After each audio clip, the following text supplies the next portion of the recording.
I'm not sure how many guys will jump on here once we get going.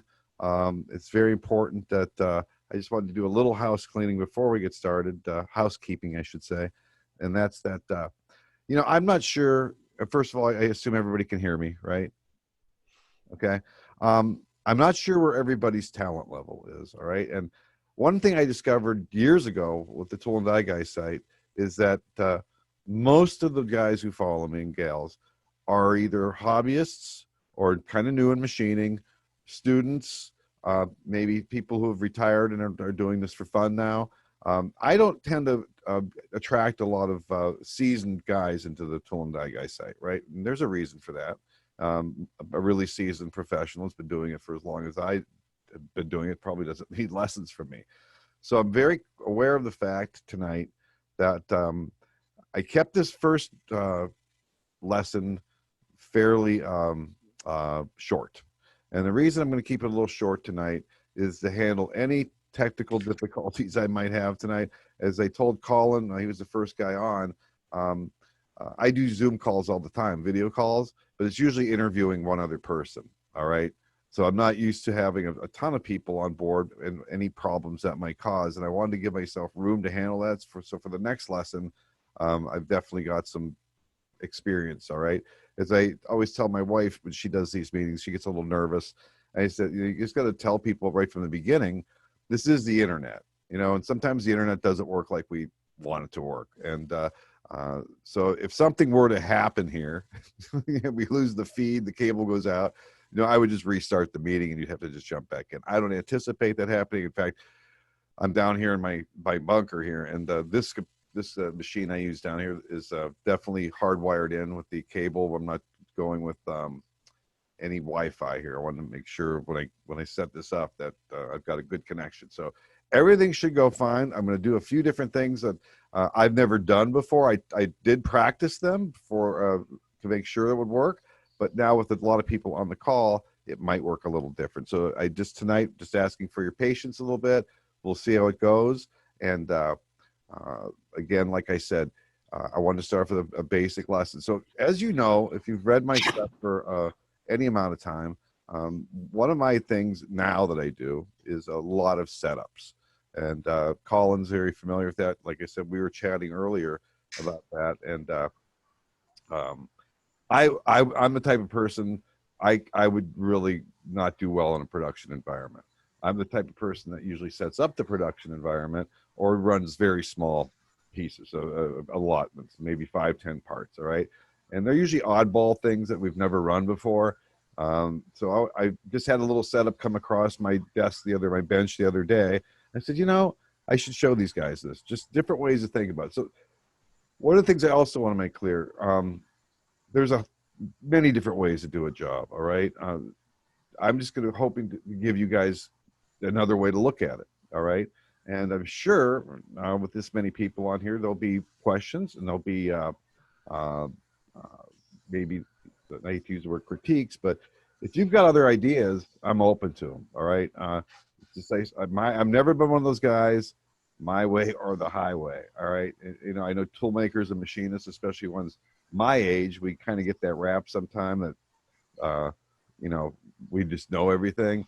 And I've never gotten to that point in my career. I still enjoy learning. And with that being said, even if I have a younger machinist at our shop that has run a particular job 3 or 4 times, and for some reason they hand it to me because of scheduling or whatever, and if it's a little different than what I'm used to seeing, I have no problem asking somebody with 5 years experience how he does it. Why be proud to reinvent the wheel, right? We've already done this job 5 or 6 times. It's passed inspection.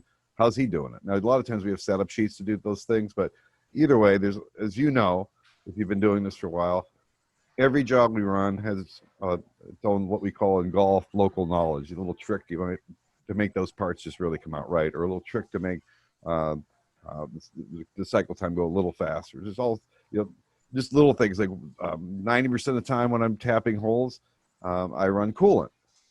Every once in a while, I decide to run tapping oil. Why do I do that? Well, there's just certain materials I don't trust my coolant, and if it's just a small lot job, why risk breaking a tap? right? If I have 3 parts to make, I'll just use oil sometimes.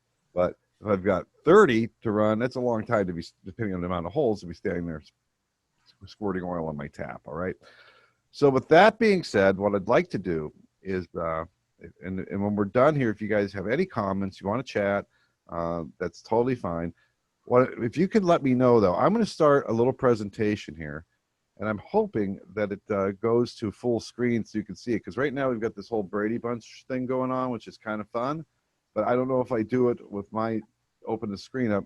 So you guys need to let me know if it's Colin, since I can hear you for sure. If you could just say it's full screen or it's not full screen, just give me a second, all right? So I want to share my screen here.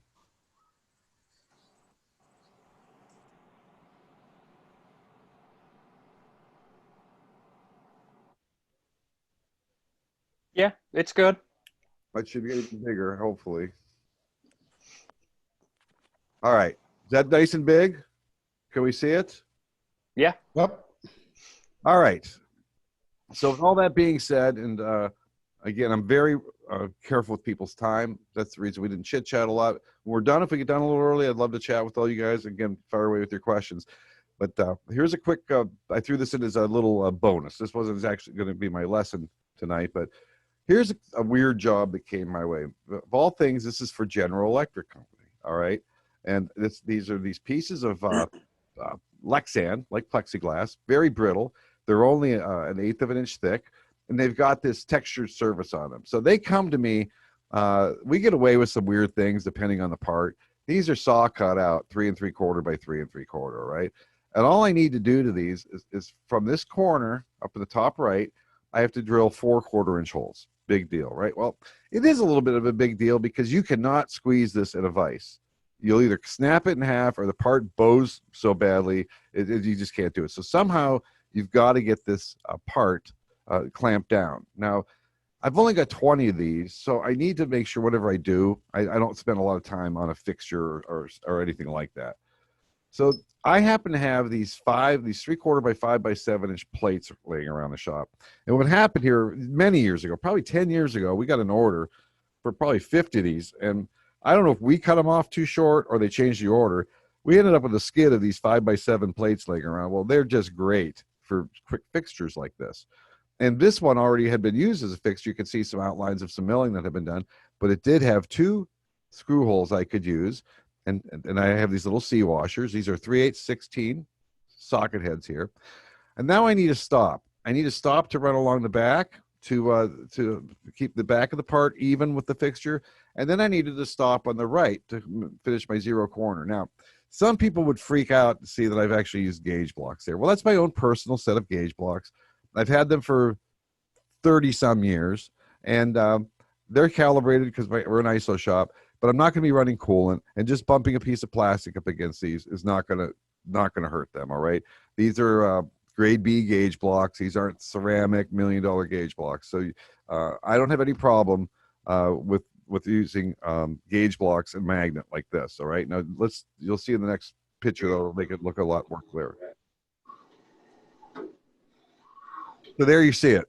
I've got the piece of plexiglass or Lexan butted up against the 2 pop magnets in the back, and on my stop on the right, just up against these gauge blocks and a magnet.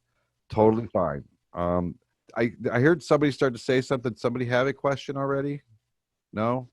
All right. Again, this whole setup, I just had to rummage through my plates for 5 minutes and find a plate that the part would actually fit between the screw holes.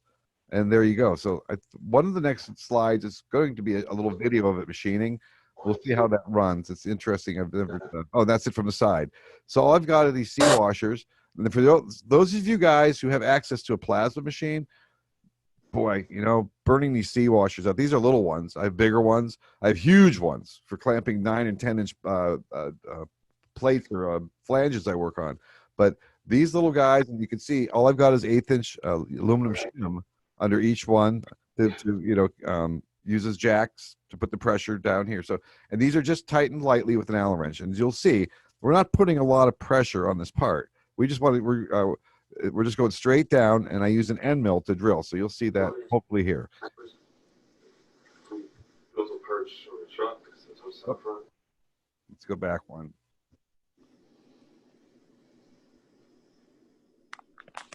No. One more.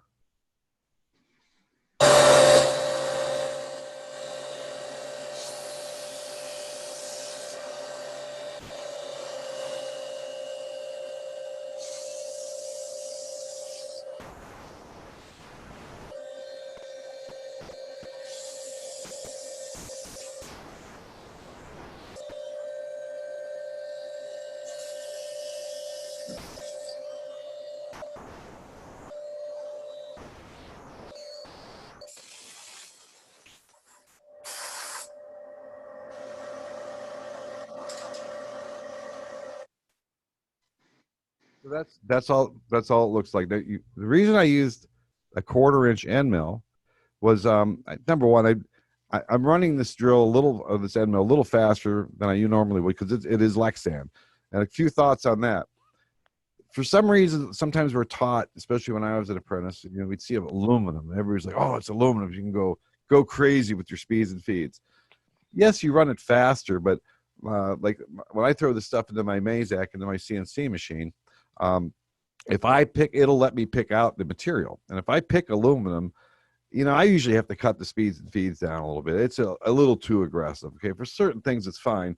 And again, with only 20 pieces here, I don't need to set the world on fire. I just want these things to come out in the right place and move on to the next job. So in this case, an end mill gives me a nice clean hole when it breaks through. That's the nice part. You'll also notice usually very seldom when I run anything plastic do I run a coolant. I just don't think you need it. And the third thing is that if I'm running an end mill, I can just run it right down to the top of the plate here, and I don't have to worry about drilling into the plate because I'm going to be running it fairly fast because it is plastic. I usually run my speeds and feeds for this type of material kind of like you'd run them for cast iron. I don't set them for plastic or for aluminum. Again, this would change if I had 1,000 of these to do. For 20 of them, we're good to go. You saw the cycle time. What is it? 30 seconds, 45 seconds. All right. So that's it for just that first part of the little presentation tonight. I just wanted to show you a little thing that came across my bench and how I handled it. All right. Now, let's see here. Oh, and that's the end mill I use. Just a 2-flute carbide end mill. That's it. Just use it as a drill. It's mounted in a collet. So this might be a very fancy title called An Introduction to Measuring Internal Screw Threads and Tapped Holes. I'm going to stop my screen share for a second. And you'll see this in the slide presentation. I've got this little fixture I made years ago. It's got a 1/4-20 thread in the middle of it. And a confession I have to make is years ago as a mold maker, when I'd make these $100,000 molds, all the time and effort was put into the cavity and the core to make a plastic part. When we bolted the mold together, nobody was checking the thread. All right, a 1/4-20 tap, a 1/2-13 tap, as long as it screwed in and was tight, that was the end of that. If I shipped that mold to a customer, they would never take the mold apart and check my threads on the assembly. However, when I moved over to the machining world about 15 years ago, I remember one time they gave me a set of plates to do, and we do some really weird stuff. I mean, really simple, basic stuff. These were like 6-inch by 6-inch plates, a 1/2 inch thick, and they just needed a 1/2-13 bolt in the middle. So I drilled and tapped a 1/2-13 bolt. Those things failed inspection because when I flipped it over and deburred the other side of the hole, I put a bung on the thread, and the thread goes. Let me see if I can do it with the mute here. Participants. Mute all. But you guys should be able to hear me yet. Somebody just nod their head. You can hear me? Okay, thank you. All right, so that when I mute people, it's not to be mean. It's because we get too much background noise, okay? All right.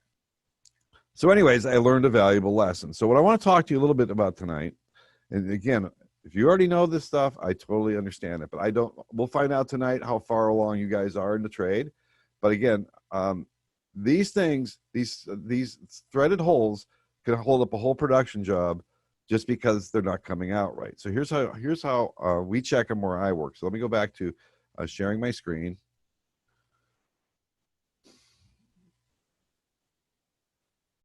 All right, so we already did this here. Let's see, let's move down.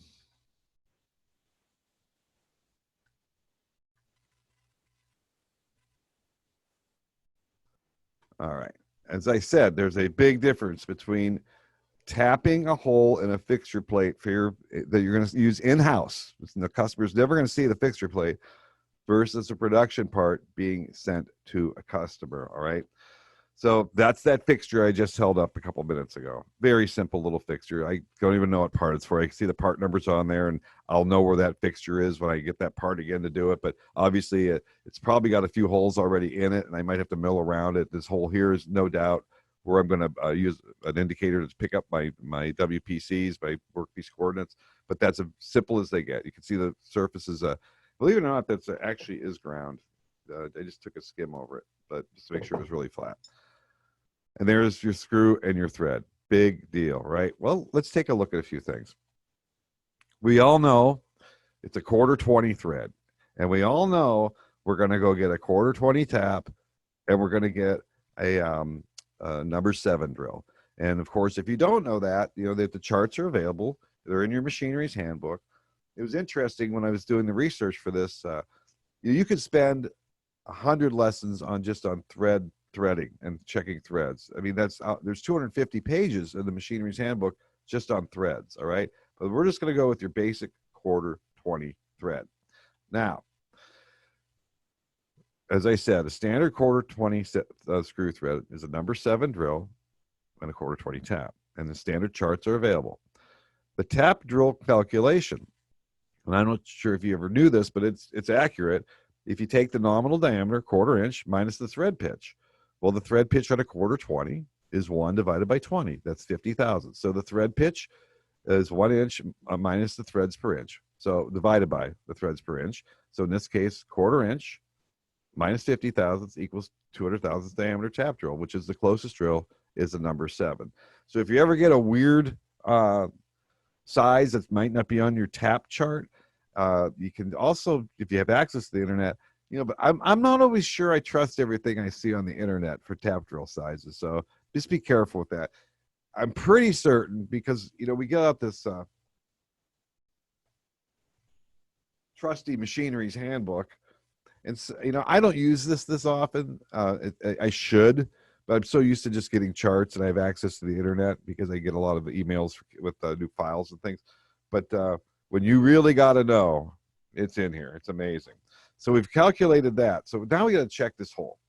And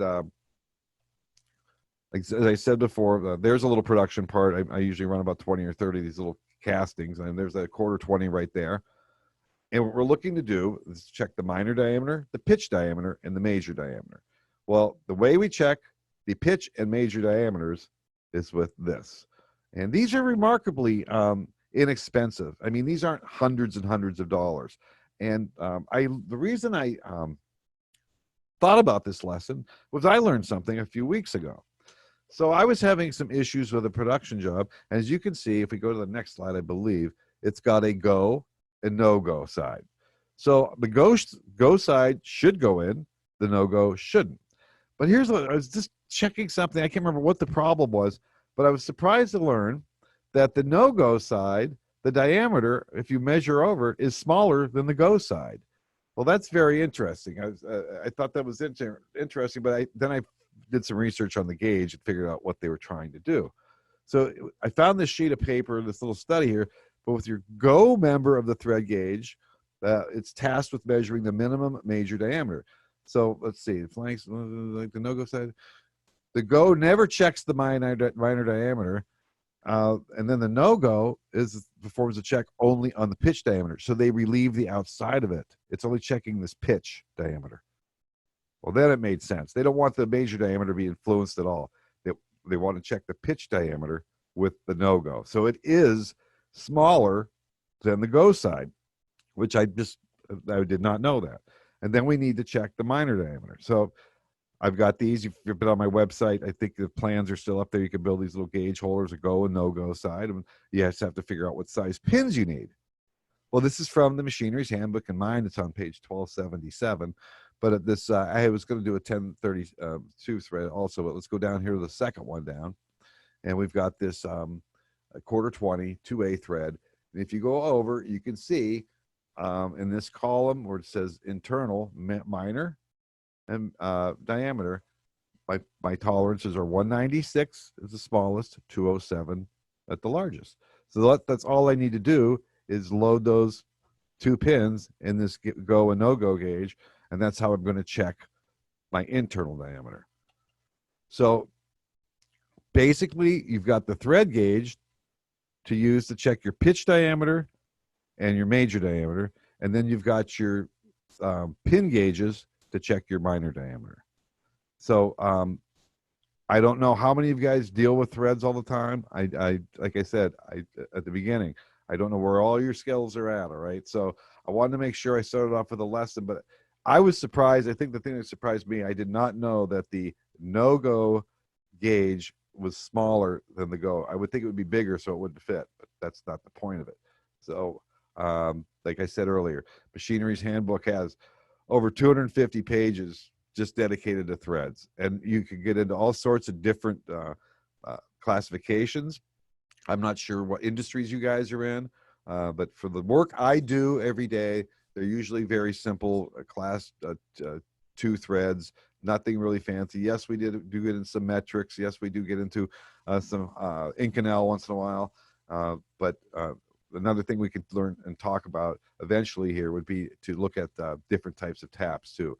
But again, what I wanted to do tonight was give you guys a little overview of, first of all, was this system going to work tonight?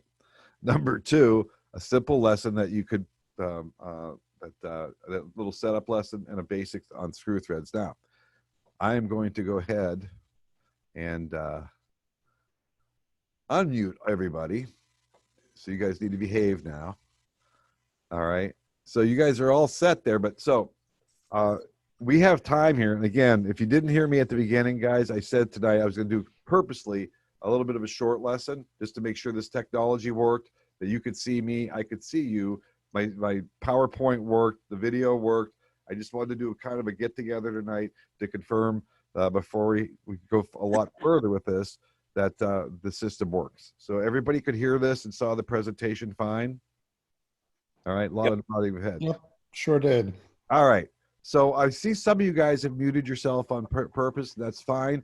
I already talked to, I'm sure you guys are seeing the same view I am. Colin is up on the left side, and then I'm in the right next to him. Then I've got Mike. Mike, where are you from and what do you do?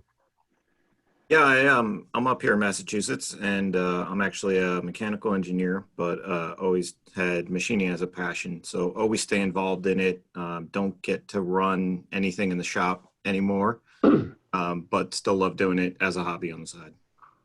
I wish every engineer, and you know what I'm going to say. Yep, I know what you're going to say. Would just spend a year or two, even a year, out in the shop. I mean, I'm embarrassed by the things I see come my way. I have one guy who insists on all the slip fits. So for a 1/2 inch dowel pin, a slip fit is a 1/2 inch plus 3 minus nothing. Press fit, 1/2 inch minus 3. And someday I'm going to do that. And you should do it. Hand him a hammer. Make the print. All right. So what part of Massachusetts are you in? North of Boston. North of Boston. Okay, yeah. I've hung out in Situate a few times. I've got my wife's got family up there. Oh yeah, we're in Wilmington near Burlington, where the big mall is. So. Okay, now some of you guys are muted. Thomas, do you want to tell us where you're from, or? Yeah, sure. I live in Connecticut, just outside New York City. Oh wow, that's been an exciting time for you guys. Are you still working? Everything okay up there? Well, you know, things have gotten a lot better. That's good. Yeah, schools are open, except that at the high school now there's the 4th COVID case since yesterday. So we'll see how that goes. I mean, it's to be expected. And do you work in the trade now, or are you a hobby? No, I'm not. It's purely a passion for me. You know, I used to be an experimental physicist, and so one of the things you like do, all of us. Yeah, right. I mean, you know, who doesn't? Right. And, you know, one of the things that you want to do is, right, you work at 2 o'clock at night and something isn't working, and you can't wait for the machine shop to, you know, for the machinists who actually know how to do this stuff, right? but you just go down and whip out a part or fix something. And I just loved that so much. And after I left physics, it was something I really missed. And so I pick it up as a hobby. And my shop is about 3 by 3 feet, which is just plenty. No, it's not. But Well, is that at home? You do it at yeah, home? it's literally the room right next to the kitchen. Okay. So there's always a little sense of I can't be that loud and that stinky. That's true. But I must ask, I have to ask, what machine do you have stuck in there? Just a milling machine, press, drill press, bandsaw, inspection. You get some stuff done. Yeah, the one thing that I miss is a lathe, and I wish I had a surface grinder too. Yeah. You're going to run out of room though. Well, that's why, whenever I drive around, I look at other houses and, my first thought is, there, I could put a machine shop right in there. There you go. I've always wanted to put a machine shop in a barn. I thought that, my uncle had that shop. Why was that cool? All right, let's go to Ken Strauss. Good evening, Ken. Good evening. And where are you at? I'm about an hour's drive east of Toronto, Canada. Oh, wow. Retired electrical engineer, computer geek. Strictly a hobbyist. I have a Tormac 770 CNC, Myford lathe, horizontal vertical bandsaw, all the normal toys. And I just play, make parts for cameras and explore other kinds of ideas. For yourself, or do you have anybody paying for that once in a while? Totally myself. Okay. All right. And then we have Chris Carr. What do you do, Chris? I work for a medical device company. Matter of fact, for years I've been running production, and then because I kept opening my big mouth, I wound up in the prototype shops, and now I'm doing a bunch of one-off stuff. Oh, that's great. Which is where you come in handy, because I'm trying to increase my setup skills. Good. And I know I can help you with that. I'm going to do a lot more lessons on a lot of the little things I do every day, because I'm used to seeing myself do these things, and I realize, not everybody really. I can tell you, at my age now, all right, the reason I still have a job is as I get things done fast. And it's usually the opposite of guys my age, because they call. I've learned a new word this year. I'm a frog. Okay, a fine old guy. I get it. But I still have my job because I can do it quickly. So I need to share more of that. This is going to be a really fun way to do it. And where are you located, Chris? I'm in Percy, Pennsylvania, right outside of Philly. Right outside of Philly. Yeah, so I'm kind of diagonal from you. Okay, you are. Philadelphia's about an 8 or 9 hour drive from here. It's about it is. It's about a 45-minute flight, and the flights are ridiculously priced. They're horrible. It's like $400 to fly to Philadelphia from here. I know. But I've been to Philly. I love Philly. Did all the tourist things, the Rocky Steps. I did it all. So. Yeah, haven't been out to Erie yet. We're going to be heading out to Beaver Falls. Okay. In November. We have some friends out there, so I'm going to be heading out there in November. About 2 months and a half left to visit Erie. Then you stay away. Daniel, I can't quite see your last name, Daniel. Are you talking to me? Yes. Hi, yeah. My name is Dan. I work at a medical company as well. I'm in Connecticut. I'm a tool maker's apprentice, so I'm, not too far along in the trade, just starting out. Figured these classes might be, something interesting to learn a little bit more, stuff. Very cool. And then there was another Daniel here. Daniel begins with an S. Said LASIK. Yeah, that's right. Good. And where are you from, Dan? I'm from Wilmington, Delaware. Wilmington, Delaware. Okay. Yeah. What do you do down there? Well, I haven't been a machinist all my life, but kind of got out of it because work kind of, dried up, and more of a millwright today. All right. Facility maintenance. Good. Well, welcome tonight. Then we've got Christopher, Marty. I see I've got my wife's name under here. We'll have to fix that for the next one. Oh, okay. Yeah, thanks. Hey, Phil, thanks for everything you do, and thanks for this. It's very, very helpful, and you're a fantastic teacher and a true master. Yeah, I'm a hobbyist. I live outside of Manhattan, in New Jersey, and we were sent home in March. Hold on one second. Still working remotely, but plenty of time to get my hands dirty and drag metal chips around the house. So, but yeah, I've been into it for a couple of years now, but strictly a hobby. Good. All right. Well, welcome tonight. And then we've got Thank you very much. Mike Rosenberg. Good evening, and thank you again for everything you're doing. No problem. Home is Williamston, South Carolina, about 25, 30 minutes west of Greenville, South Carolina.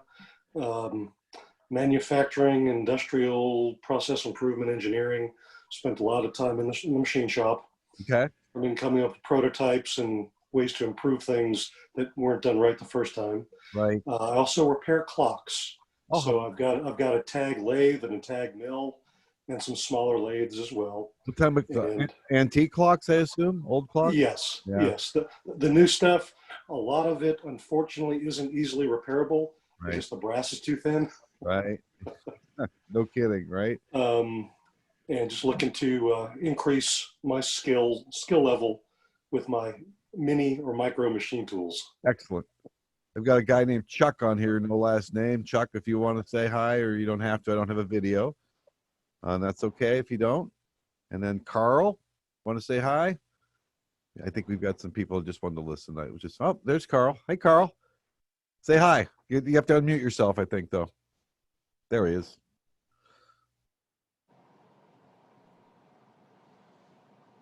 Oh, you're unmuted, but I can't hear you. And that's just that happens sometimes. I hear background noise, but no voice.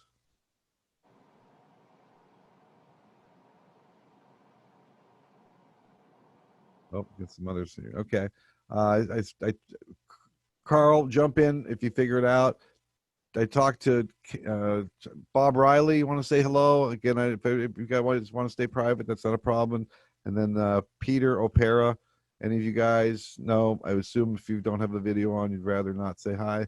Oh, he's typing. Always a good idea from Thomas Herbing. Okay. Where's Thomas at? All right. All right. Any questions about anything I did tonight? It was that easy, huh? Did that? I had a question about the Lexan. The end mill that you used was very high helix. Yes. So what's the thinking behind that? Usually for plastic and aluminum, that's the type of end mills I use. So we have a nice selection at work. Now, where I work, we've got about 100 guys, and they have a really well-stocked tool. So I can pretty much go up there and pick out anything I want. So usually whenever I, again, work with plastic or aluminum, I'll usually use a 2 or 3 flute with a high helix. It cuts cleaner. The thing you got to worry about with the plastic is, you saw I didn't use any coolant. I couldn't, usually for those 20 parts, I just stood there with an air hose, but you saw it ran fine without the air hose. But if you're not careful, if that's a 4 fluter, and you're running too fast, you'll jam those flutes right up. It'll just fill with plastic so hard, and the Lexan will melt in there. How do I know that? That's a good question. Yeah, I've melted it. It's hard to believe you can melt the plastic so bad. You destroy the part, and mill's just yeah. And Lexan doesn't want to, it's very hard to get it off too. So Brake fluid oh, brake fluid will take it off for polycarb. Yeah. Okay, or for a lubricant, or just to remove the burnt stuff. I didn't. Who said? I got a lot of faces. Who said the brake fluid? Me, Chris Carr. Chris. So what do you use the brake fluid for? I used to work for a custom molder, and Lexan is basically polycarbonate. Brake Right. fluid will break down that plastic. Oh, will it? Yeah, so if it gets stuck on your end mill, I guess you could dip your end mill in brake fluid. The good news is we now know what not to use for coolant or lubricant. Right. You'll destroy it. All right. Anything on the threads? Do you guys enjoy that? Did anybody learn anything from the thread checking, or is that something you guys already kind of knew?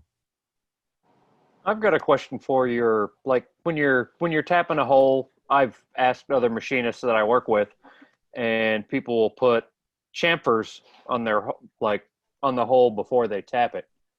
Is there a standard uh, chamfer size? Like if you're tapping your quarter 20 and you chamfer that hole before you tap it, is your major diameter say a quarter inch because that's your the max diameter of your threads, or I usually go go for a 30 bigger than 30-second over. a 30-second over? Oh, if it's a quarter 20, I'm looking for about a 9 30-seconds hole, 280.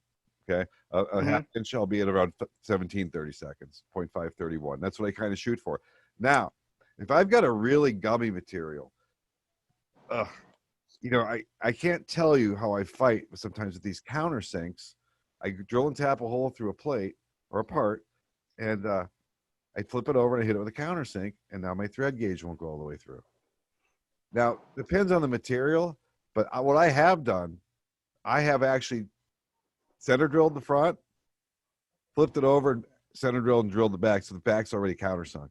You know what I'm saying? I've pre-center drilled both sides, so the other side, the countersink's already there, and I won't bung up the threads. And certain material is so nice to be done with it, because a lot of times, not a lot, but more often I'd like to tell you, I have to chase a tap through the hole just to break that burr that the countersink put on it.